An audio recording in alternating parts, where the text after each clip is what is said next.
Yo, what is good? My anniversary. What is good, yo?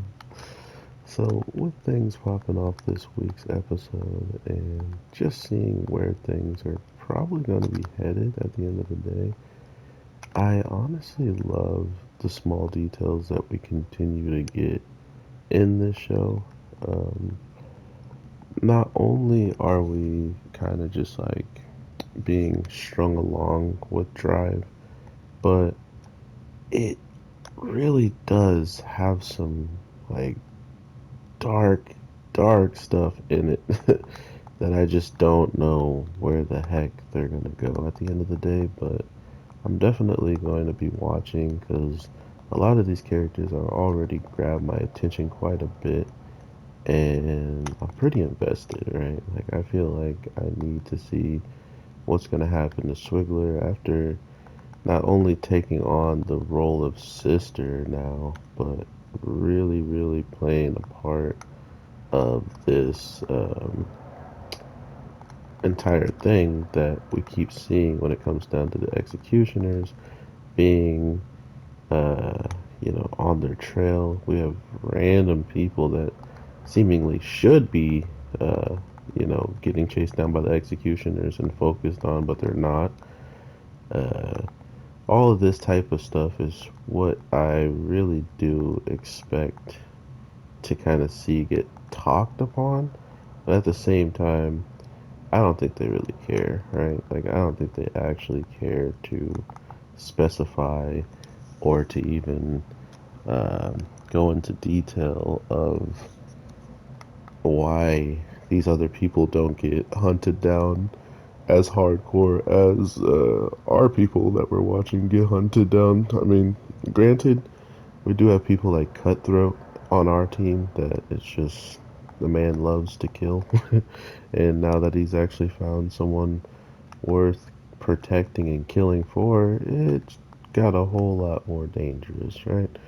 But outside of that, some of these people do seem decent and good-hearted in the case of just like they do stuff for others and not for themselves. For instance, the carrier, that's pretty much all he's about, right? He's only about really doing stuff for other people.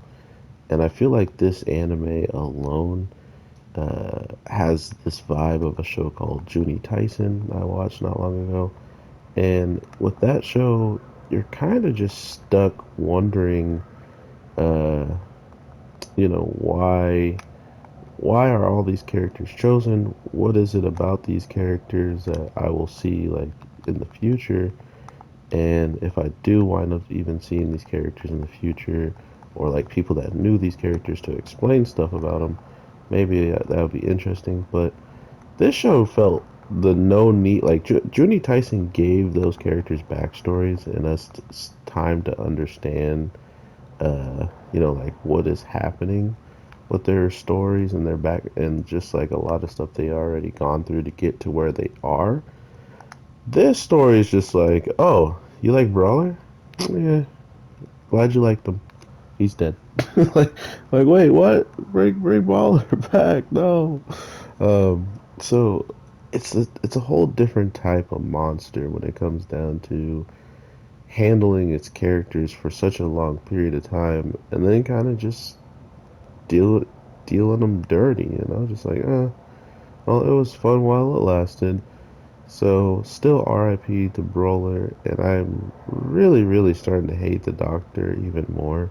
Not only was she not there for him, but here she is straight up just destroying people at this point, and we still have no indicator of why she's on this tear to, um, get figure out what the immortality is. I mean, her being a doctor, we could just make a guesstimate and be like, oh, she is interested in seeing how maybe people could never die.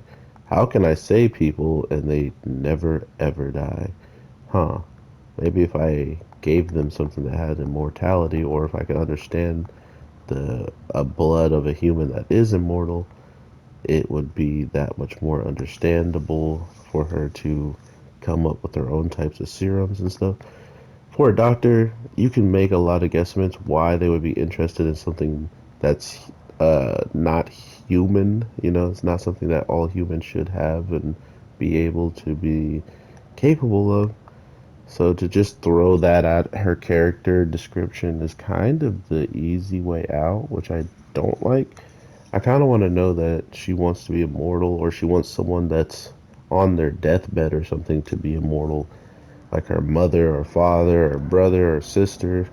Like if she's doing all this for something, I think that would just make her character a lot better. She just seems like a selfish doctor who likes toying with people's lives, like she's already said. You know, like there's no other reason to not take her at her word at this point because that's all she's showcased, especially when it comes down to uh, letting someone die who could have wound up being another easy piece to her puzzle to use against the executioners. I mean, she pretty much did. I guess you can say that she wanted Brawler to go against this executioner and its and the master and the pupil, sorry, to get them off of her, and that worked out to her plan to a perfect T. Not to mention, she wound up getting in it with the executioners, and now she's out. She got in, but she got herself right out. So, really, really interesting stuff what they're doing with this show. Overall, I want to know what you guys are feeling about this. Do you guys enjoy it? Do you guys think they could do better? With the characters, is there more? Is there characters you want to know more about? Because there's not a lot of backstory to be told. Like for instance, Swindler kind of feels like maybe either she was an only child or she's had a sibling and maybe she couldn't protect them the way she wanted to, and this is her chance to do so. Uh, you know, like she hasn't before, or just this is something new to her and she wants to do the best that she possibly can, and the only way to do that is to put her best foot forward, which she pretty much winds up finally becoming what people actually see her as, and it's a criminal that is capable of taking lives, you know. So it's kind of sad that that's the way she, you know, went and lives up to her title that people, you know, she's wanted for.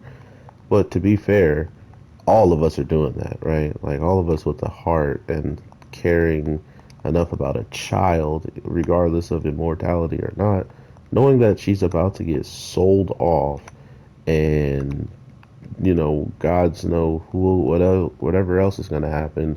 And the guy in there is like, "Oh, if I please be under 10," you know, like disgusting type of stuff.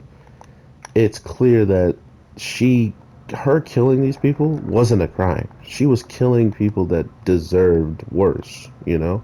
These people got off pretty light.